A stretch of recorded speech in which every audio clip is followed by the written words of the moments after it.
Hello,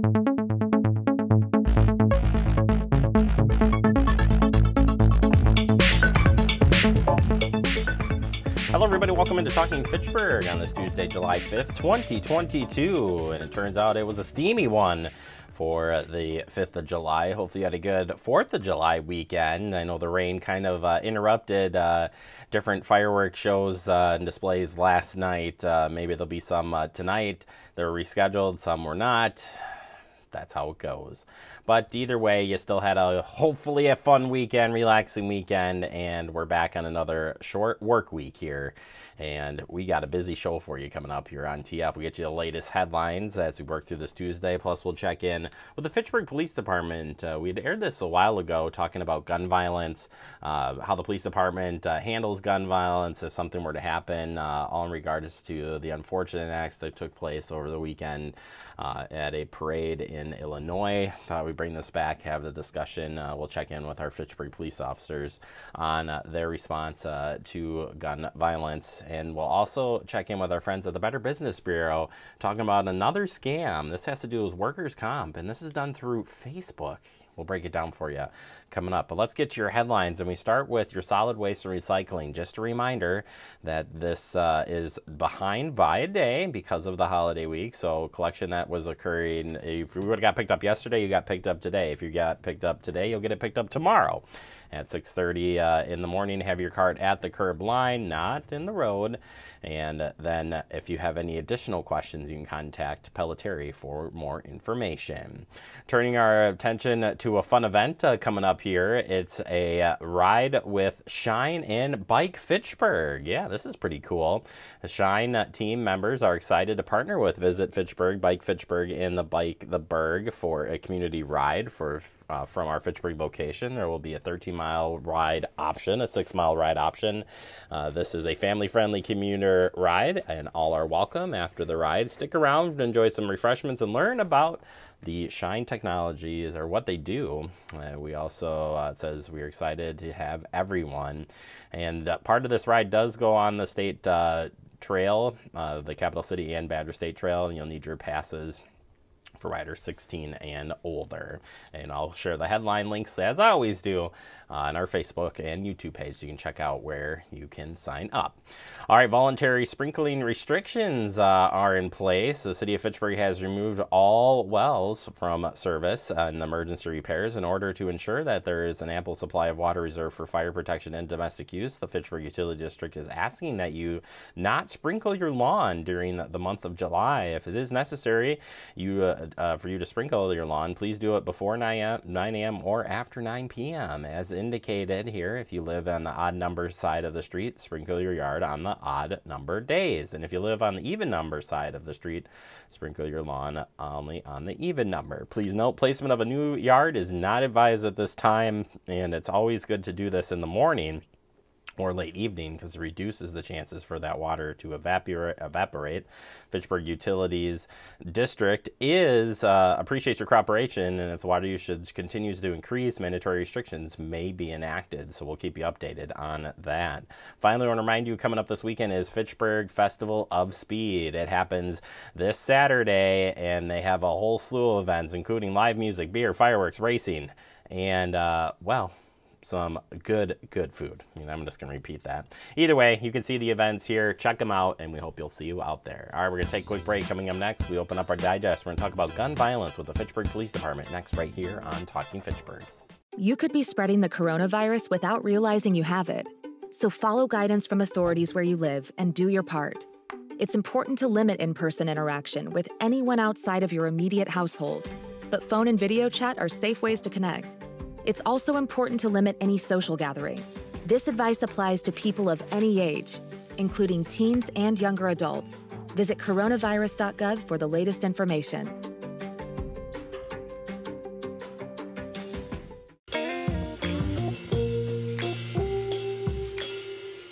After you joined our family, it was like, I really do feel complete now.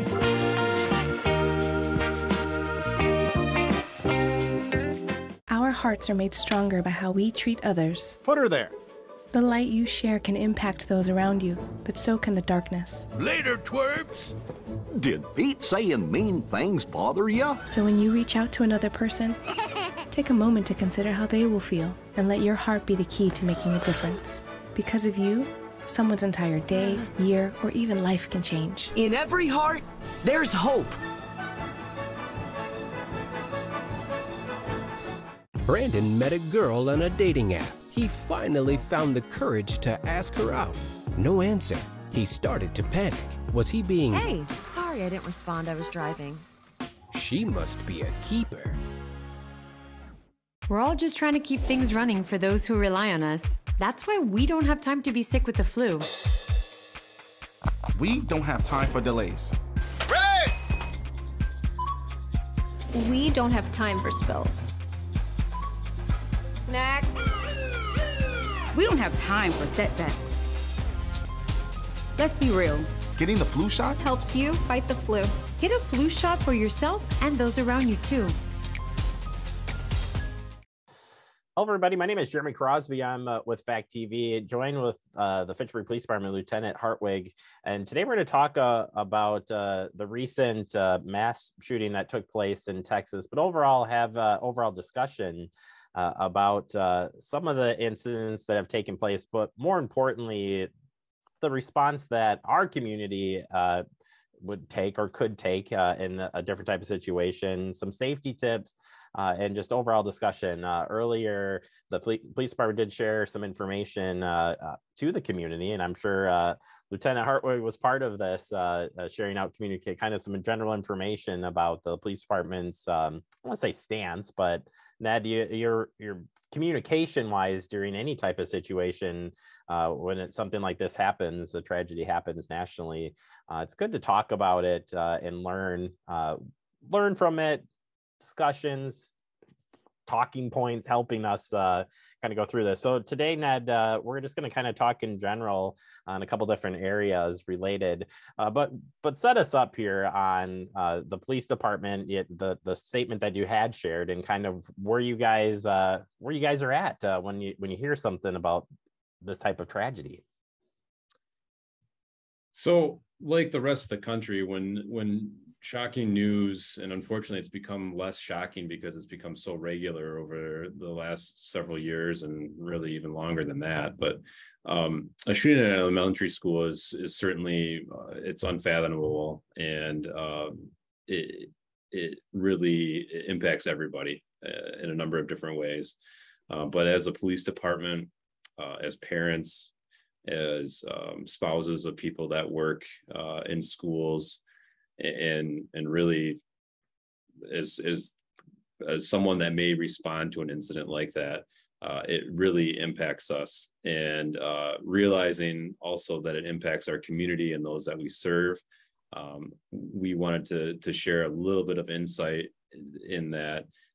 We certainly are thinking about this incident and the impact that it's had, not only in Texas, but across the country and locally, and also give some measure of reassurance to the community that we are thinking about this and aware that this incident could happen anywhere. And sometimes in these incidents, there are copycat incidents or there are increased threats following these tragedies. And so we just wanted to put out a message to indicate that we're aware, we're thinking about it, it is in our plans, and that we may be more visible around the schools. And also recognizing at the same time, though, that sometimes that increased presence around a school may be more anxiety inducing than reassuring. People react differently to seeing a police car, whether it's at a school parking lot or just on the road. And so we need to be aware of how people are reacting to our presence, but we want people to know that that presence is intended to provide at the most basic level some level of reassurance that we're out there and thinking about those that have to go to school every day, those parents that are dropping their children off at school every day. And clearly that's even more taxing than normal right now, right? Everyone's processing this incident in a different way from different points of view, but we're there with those people that are going to those schools every day, some of our officers are dropping their children off at those schools that we're out there monitoring.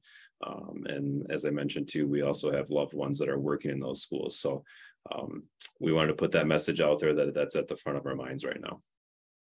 Yeah, the Fitchburg Police Department has been, and I think part of the stuff we do with you with Talking Fitchburg and just in general and sharing information, what's happening at the police department is so important to communicate the things that you've been working on. We have talked about different trainings and stuff that you do, but there's a lot of partnerships that you have with Fitchburg businesses, homeowners, apartment complexes, schools. This is bigger than just a mass incident, no matter if it's a bit wherever it is. You have the partnerships in the community, and talk about what those partnerships are, and no matter church, school, business, you name it. What are you doing out there to communicate to help put understanding to this and train the community, or provide training too to help the community in a situation like this? A lot of questions there, but partnership is so important. Yeah, so the after we kind of think about the reactions that everyone has to this incident and process their own feelings, I think it's really natural to start thinking about, what does this incident look like here? How is our police department going to respond? How do our first responder agencies, if something happens at my child's school, if something happens at my workplace? And I think we all obviously are thinking about school shootings right now, and that's a very common topic in the news, and those are often the most energizing events as it relates to the momentum around the country in responding to these. But looking at some statistics, workplace violence is incredibly prevalent, and also over the last year, a number of incidents occurred, active shooter incidents occurred in places of commerce that are open to the public, where there are a number of different types of targets, or in open air areas like parks. And so, as you're mentioning here and talking about partnerships, it's important for us to work with all of our members of our community, whether they're schools, businesses, places of worship. And over the last several years, we've been fortunate enough to be able to send a number of our personnel to trainings that are put on by various organizations, including the FBI, to respond to these incidents and to train members of the community in these incidents. And they have different acronyms, they have different models, but they are really out there to and set up to get people to think about that plan ahead of time. We have all participated in a fire drill. No matter how long ago you went to school, we all participated in a fire drill. We've all been a part of a fire alarm going off at a business, and severe weather, tornado season. Most people are familiar with those types of plans. And unfortunately, over the years, responding to active shooter events has also been mixed into that as well. And so these courses and topics that we train on and then train the community on are really about encouraging people to have that plan in place and to have something that's simple and easy to follow. And so a lot of them are very simple, and they talk about notifying the people that are in that business of an incident, and what either sheltering in place and hardening that place that you're sheltering, or evacuating, and in some instances being able to fight back.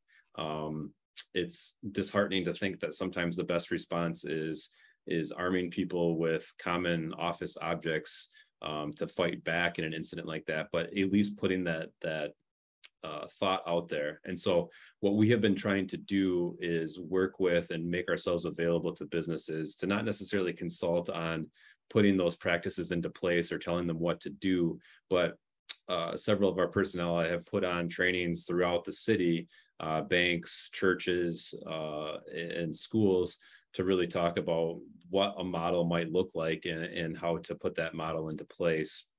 So beyond those types of trainings, we've also spent a lot of time walking through some of our larger businesses, learning the layouts, having meetings in advance with those that are responsible for security or facilities at those businesses, to really learn more about what we might be getting into in the unfortunate event that an active shooter incident or other similar situation might take place. And so again, the principle here is really, as uncomfortable as it may be, And as easy as it is to say it's not going to happen here, it's very important that our communities start thinking about these things if they haven't already, and engaging in the number of resources that are out there on the internet, the number of trainings that are available, videos to watch, and to get these thoughts going in your workplace or wherever people may gather, or to reach out to us and say, hey, how can you help us? What can we do better? And I think that's another principle of looking at this incident in Texas and incidents that have happened recently, the one in Buffalo as well, where we're not critiquing things necessarily, but what can be improved, what has changed. Nothing stays the same, and so responses and ways of thinking about these situations should change too.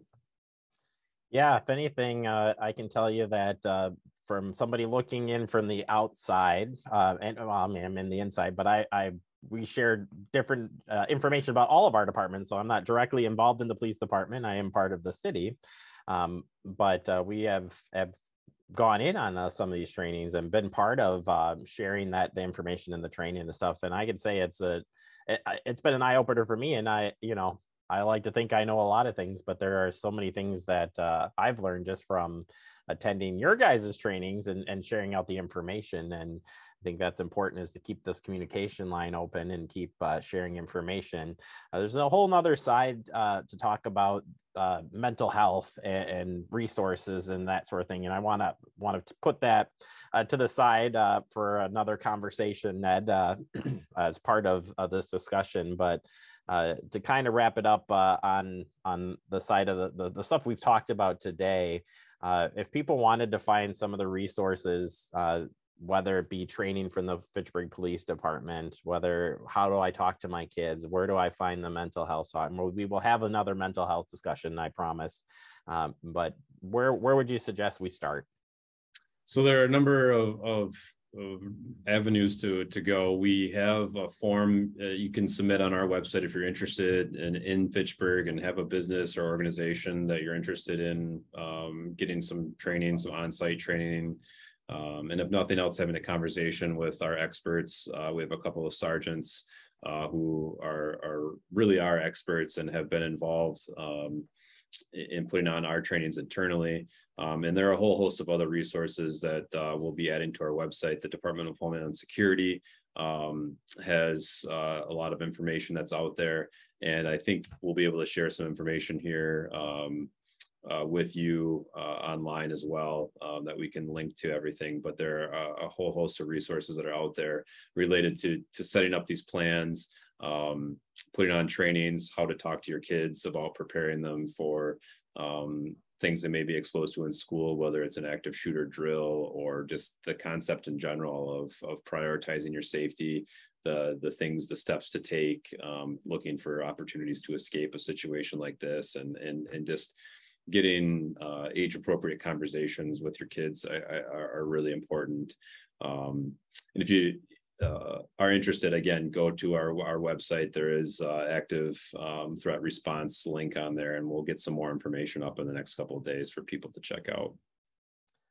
Lieutenant Hartwood, thank you so much for the information. We'll talk about mental health as well as part of this in another piece, which is another part of the discussion points here. But we look forward to talking more on topics and continuing to keep the communications up with the police department, getting the information out there for residents.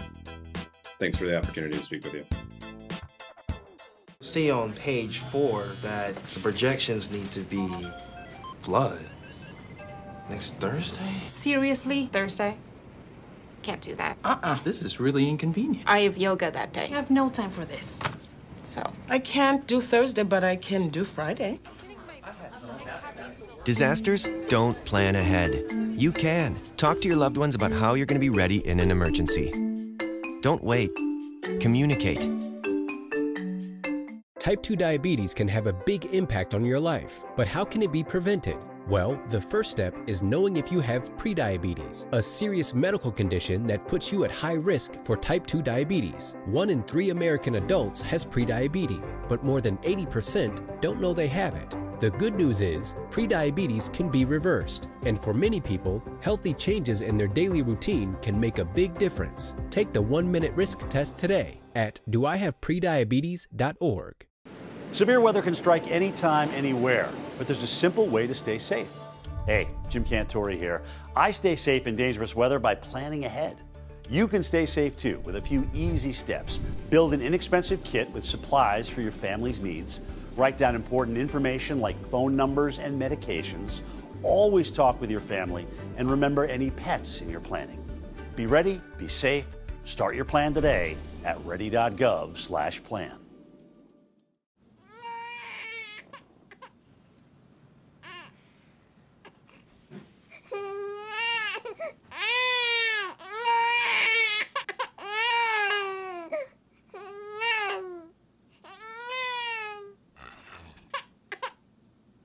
If you love them enough to suck the snot out of their nose at 4 a.m., then surely you'll check NHTSA.gov/the right seat to make sure they're in the right car seat. Welcome back into Talking Fitchburg. Joining today from the Better Business Bureau, we got Tiffany Schultz here with us, a friend of the show. And Tiffany, we are talking today about Facebook, a new Facebook. And as you told me, that Facebook is, you know, they're always changing. The scammers are always finding different ways of doing things. But this one, going under the workers' comp one, very interesting one. Tell us what you know. So there's a new scam out there. When isn't there a new scam? But we're talking about a new scam today, and it involves Facebook and workers' comp. So what happens is a scammer reaches out to you on Facebook, and it looks like it's coming from one of your trusted friends. Now, keep in mind that scammers go ahead and create fake profiles that look like your friends, and they reach out to you saying, hey, I saw your name on a list where you can receive back money in workers' comp. All you have to do is go ahead and call this person. And they go ahead and provide that contact information for the person. So because you've gotten this information from a trusted friend, you go ahead and you make that phone call. And the agent who answers looks up the information on a list, or they may tell you that there's a fee to go ahead and look up that information on the list, and they may verify that you are indeed owed workers' comp. And then in order to get the money, you have to pay a fee to get that money that you're owed in workers' comp. Keep in mind that you never should pay money to get money. This is a scam. And as soon as you stop communicating with this person by not sending them money to get your money, they're going to disappear and you're never going to hear from them again. And I like this one too, because it not only it's all the warning sign we always talk about. You got this out of the blue. They're asking for a fee, and then the third one, which may be the dagger of it, is wired or paid in gift cards. It's like the three whammy of scams. You know, anytime that you hear the word wanting you to pay by wire transfer or gift card, those are code words for a scam. Those are untraceable forms of payment. As soon as you send the money by wire, your money is gone. It's unrecoverable. Same with gift cards. As soon as you scratch off that back of the card with the number and the PIN, and you send that to the person on the other end, your money is gone. It's untraceable, unrecoverable. So if you do hear those words paired with these other red flags, walk away, hang up, stop communicating. This is a scam. All right. Well, other ways of just avoiding this scam, or just scams in general. First one you say is watch for those fake friends. That's not probably top priority there when you're talking about Facebook. You usually know how your friends communicate with you. I have friends that always talk to me via text message. If a good friend is reaching out to me via Facebook Messenger, those red flags are going to go up. If you're hearing from a long lost friend, maybe an acquaintance, maybe somebody that you only talk to occasionally, and they're reaching out to you on Facebook, that could be a red flag too. So be very careful with these instant messages that come via Facebook. You're usually going to know how your friend communicates and the wording that they use when they communicate too. So some red flags to look through when you get these messages. Repeating what you had said before too on this next one, never pay money to get money. You cannot drive that fact home enough, that it doesn't matter what it is. You can't do it. If you're owed money, you will never have to pay money to get money, especially money from a workers' comp claim. And, if you have a past workers' comp claim, you're usually going to be able to recall that. So this is kind of fuzzy to begin with, like, why am I owed workers' comp? I never had any type of workers' comp claim. So that should be a red flag too. Never send money to strangers. Seems like a good idea not to, but it's still happening. If you don't know the person, don't send them money, regardless who they claim they are. Maybe you got to repeat that, because you just got to hit that one at home there. And my favorite one, and I've been trying to fight myself from saying this until now, but if it sounds too good to be true, it probably is. Your famous line there. I always say that in most of these segments that we tape. If it sounds too good to be true, it probably is. If you're expecting a windfall, you're going to know if you're expecting a windfall. If a windfall comes out of the blue, there's probably some red flags to make you say, maybe not. And finally, reporting it. We've talked about the importance of reporting these things, but a good reason is it will show up on Talking Fitchburg, and we'll talk about it. If you've been the victim of this scam or another scam, please report it to us at bbb.org/scam tracker. Your report is going to help warn others of the scams taking place in the marketplace, including getting it out here on Talking Fitchburg so that we can help warn others. And on the BBB's website, you have a list of other scams out of Facebook. Like, you could probably type in keyword Facebook scams, and you're going to get a slew of different scams and things to watch out for. Is that correct? There's two ways that you can search bbb.org. You can go to our news tab and read about all of these scams plus other consumer tips, or you can go right to our scam tracker tool, bbb.org/scam tracker, and you can type in a keyword and look up the scams that are related to a specific scam. So if you get this workers' comp scam, just type in workers' comp and see what comes up. You can also see what's going on in your area, kind of a really great tool to see what people are targeted with in this Dane County area. That is one of my favorite pieces to go and check out when I go on the BBB's website to see what's going on and how close is it to me to match up against other scams. All right, Tiffany, thank you so much for the great information. We'll look forward to checking back in with you later this month. Stay safe out there and have a good 4th if we don't see you before then. Thanks for having me. You bet. Tiffany Schultz, Better Business Bureau. Check out their website. Please don't get scammed, and please report it. Best way to fight against these scammers. Take a quick break. More to come. You're watching Talking Fitchburg.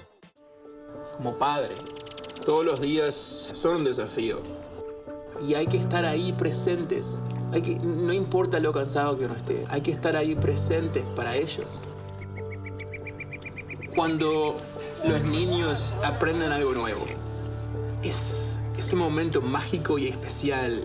Y creo que presenciar ese momento es mi favorito. The central and midwestern U.S. averages more than 850 tornadoes each year, and lately, the number of floods has been rising in the region too. So chances are, there will be more twisters and floods near here again. And between school, sports, and social lives, chances are, you won't be with your kids when it happens. Will they know what to do? Ready.gov/kids has all the educational tools and information to make the conversation easy. When the time comes, chances are they'll feel prepared, not scared. So talk with your family today.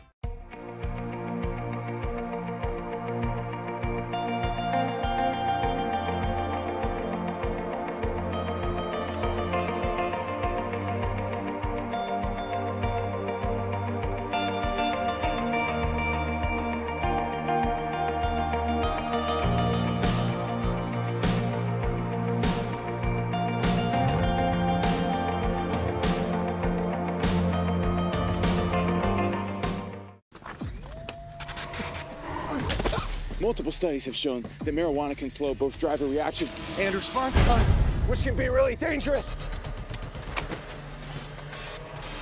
He's here. He's here. Wait. What? I can't drive. Why? My. Oh.